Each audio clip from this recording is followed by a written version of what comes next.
Hey everyone, it's Rob here for Shape Your Future Online. Welcome to video 3 in my Shape Your Mindset series, where today I'm going to talk about how we can power through our fears and take what I'd like to call massive imperfect action. So let's get to this. So yes, it's been nearly 2 weeks I think since I posted my last video. I've not been very well. Had a cold, also known as the man flu. Been pretty unwell for the past, certainly about 10 days. And yeah, just enjoying a warm drink here to make sure that I'm able to get through the video today. Still got a bit of a sore throat. But anyway, let's crack on with this, because this is all about massive imperfect action. So, you know, in the last video we talked about a little bit about our fears, how these arise, and how we can start to overcome these. And this is going to be a theme that goes throughout most of this series, as you know, our fears are really the main thing that's stopping us from progressing forward. And you know, we've got to learn how to get out of our own way, so that we can get, you know, the desired outcomes that we want in life. And you know, when we can start to move through these fears, not eradicate them, not bury them and get rid of them, that's never going to happen. You know, we've got to work through these. But then we're going to be able to do what I like to know, or what I like to call, should I say, massive imperfect action. And that's really just getting out there and doing the things that need to be done to push you just that one step further in whatever it is that you're doing. Get rid of this here. So, I mean, let's take, for instance, you know, starting an online business, because that's what I've been doing this past year, and that's what I'm now helping other people to do. I mean, once perhaps you get out of your way a little bit and you start to, you know, think about making actions, I find a lot of people they're kind of waiting to learn everything that they can before they start to take any real action, before they start to make a blog, put out a video out there, you know, building a website, doing their email marketing, all of these things. They're trying to learn everything, so everything's perfect before it gets put out there into the void of the internet. But that's not going to cut it, because you're not going to get anywhere. I mean, for a start, you know, you really need to learn. You need to learn, and the only way that you can really learn is by putting things out there, by testing the water, by testing yourself. You know, waiting until you've got something that's perfect, and I mean, what does that actually mean? I mean, no one's ever got anything perfect. We all need to keep progressing forward. We just got to meet ourselves where we're at the moment. You know, you only have to look at other people and see their journey. You know, people that you look up to, people maybe that you follow on their YouTube channel or through their websites or whatever. You know, you can follow these people and you look at them where they are now and you think, wow, they're amazing. You know, you put them on this pedestal. But if you actually look back, and I've done it with some people, you know, who I've really looked up to, people who have coached me personally. You know, I look back sort of, you know, 7-8 years ago and look at the kind of content that they were putting out back then. And it's quite unbelievable, the difference. You look at it and you think, wow, you know, that's nowhere near where you are at now, you know, nowhere near. But of course, at the time, that was the best that they could do with the capacity, with the tools, with the knowledge and the learning that they had at that time. You know, and what they were doing then was massive imperfect action. They were putting content out there, trying things out, trying the jacket on, see if it fits. If it doesn't, no worries. If it does, keep that on, then try something else, move forward. And you know, I have actually found, you know, this huge difference in the content that people put out now versus, you know, maybe 10 years ago. Well, of course, because maybe they were just starting out then, they're just learning. But unless you start to put things out, unless you start to do these things, to do the blog, to do the videos, to make a website, You're willing to make mistakes and learn from them. You know, you're not going to get anywhere. You're not going to get to where you want to get, which is the people that you're following. But you know, I learned a while ago that, you know, you only actually see in others what you actually really see in yourself. You know, you can be like the people that you're influenced and that you're motivated and inspired by. You know, you can get to that level if you put in the work, if you put in that massive imperfect action. You know, you really can get there. But I guess what's stopping most of us is this huge amount of negative self-talk that we give ourselves. It really is, you know, it's holding us back from the kind of lives that we want to live. And if we actually really look, we can go back quite often to our childhood to find out really where the deep-seated root of where this negative talk comes from. And for a lot of us, it's kind of the same kind of negative self-talk as well. It's quite often things like, we're not good enough. I mean, be honest, how many times have you really found that that's really the voice that's inside of your head? You're not quite good enough to do this.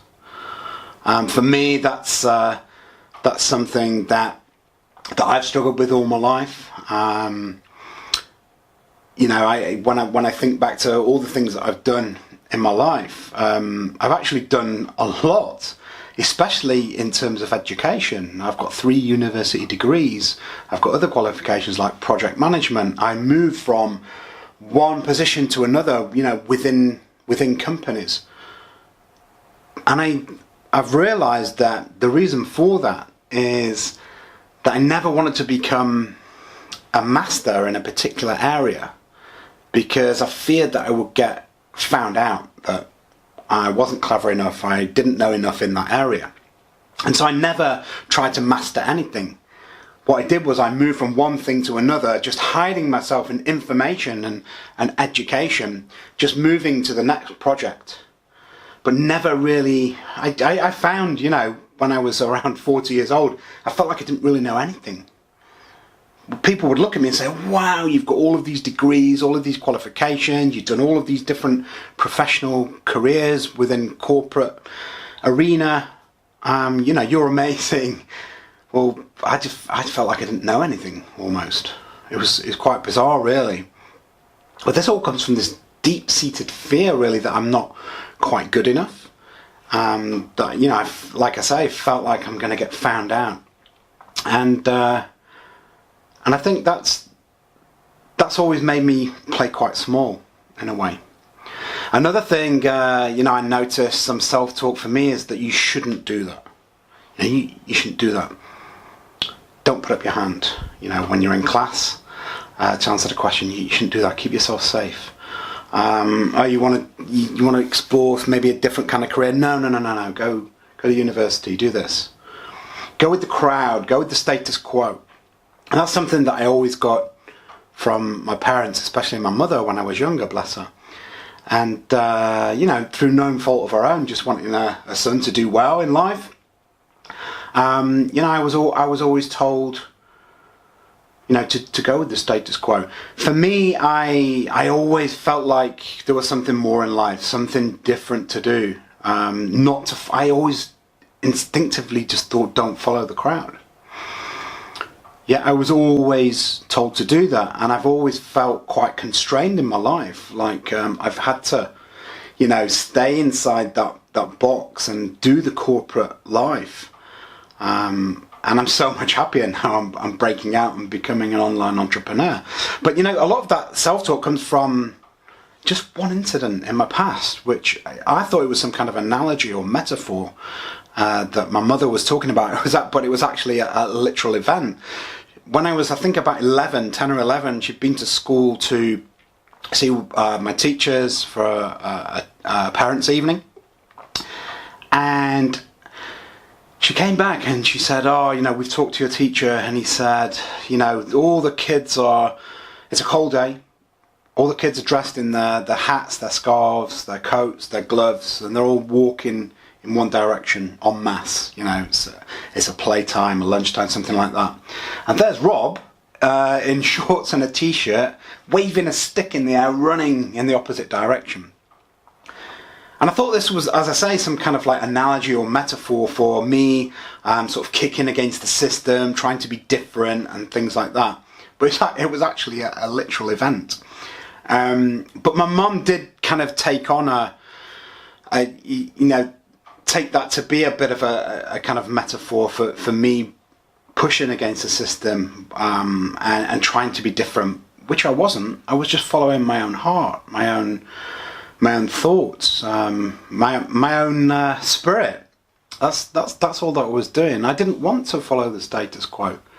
Yet I was always kind of dragged back and made to. And so that, you know, for me wanting to do something a little bit different in life, maybe pushing the boundaries a little bit, I really want to do that.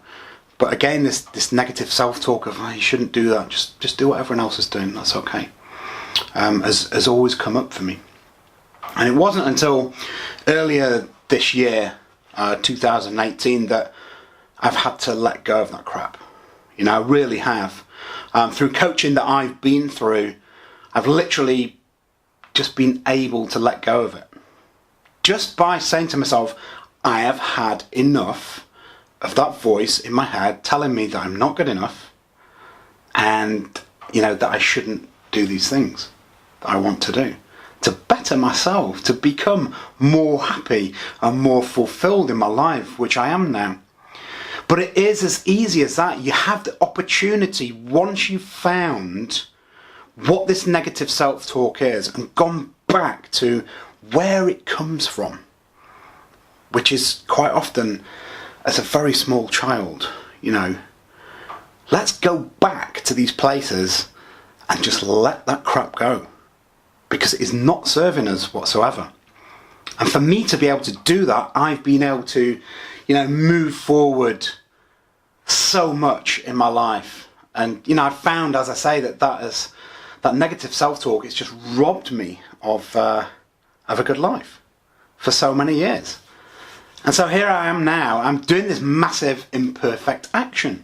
You know, I'm out here, I don't know how good this video is, I don't know how good my blogs are, I don't know how good my website is, my email marketing, but these are all things that I'm just getting on with and doing and learning what's working, learning what's not working, and I'm enjoying doing it. I'm enjoying the journey.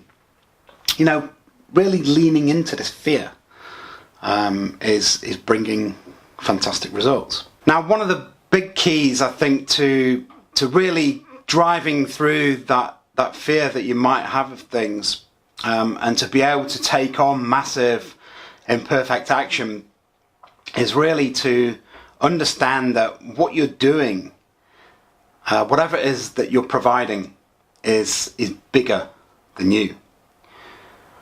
So for me, you know, I mean, if we talk about, again, the online business world, for me, whatever I'm doing, any trainings that I do, any content that I put out there, I'm thinking about people who want to really make and are committed to making a change in their lives. People who have become, you know, really, really unhappy with the career, the direction of their career, what that's doing to them in their lives, you know, how it's impacting their relationships and their families, their finances, their health, all of these things that I've been impacted by.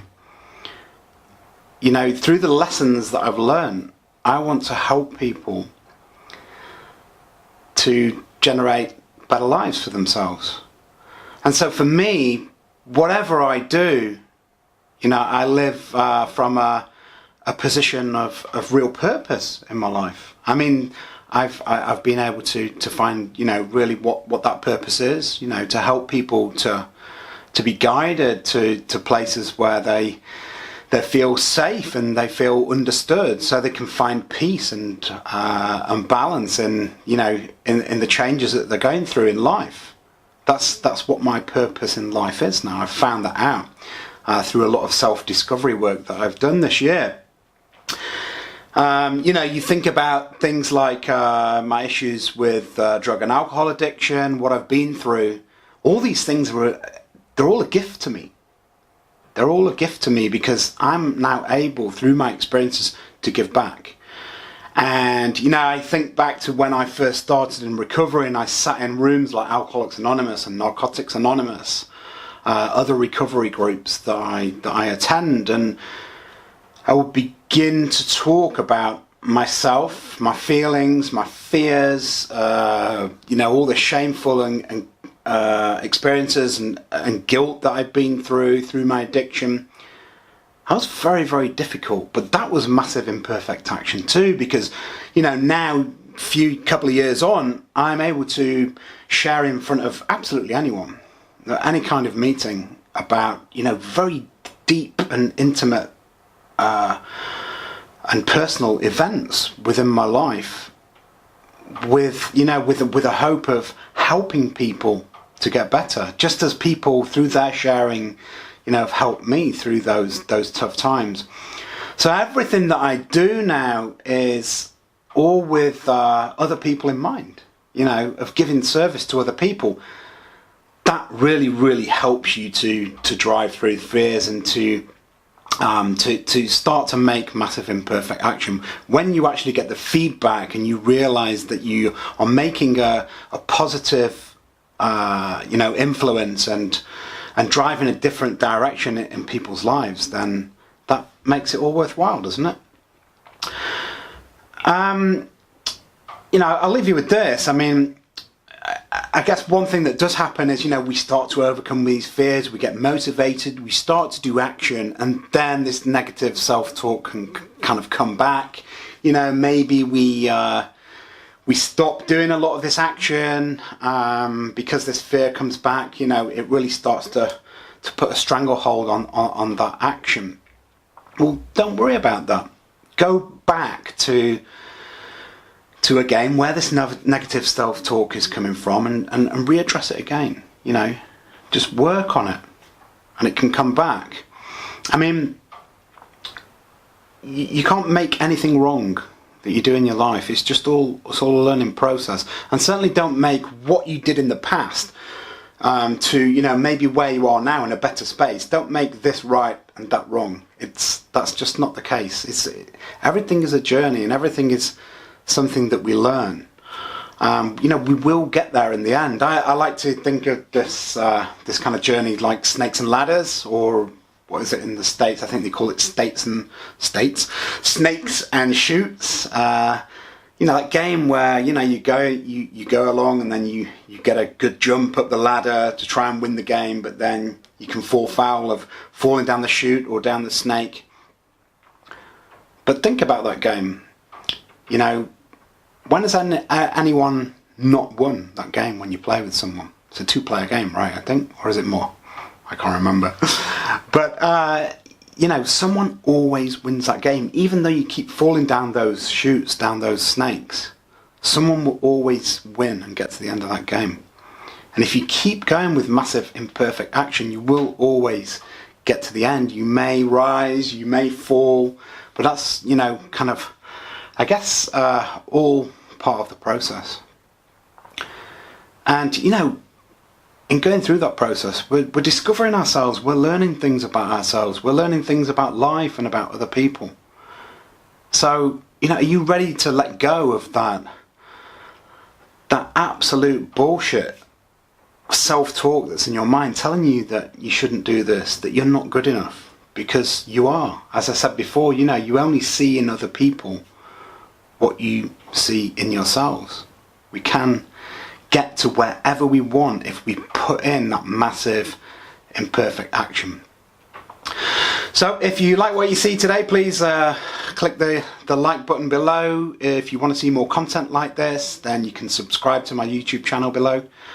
And I'm not sure what the next topic is. I'll have to check on that, but that'll be coming this Thursday. And I hope to see you all soon. Take care now. Bye now.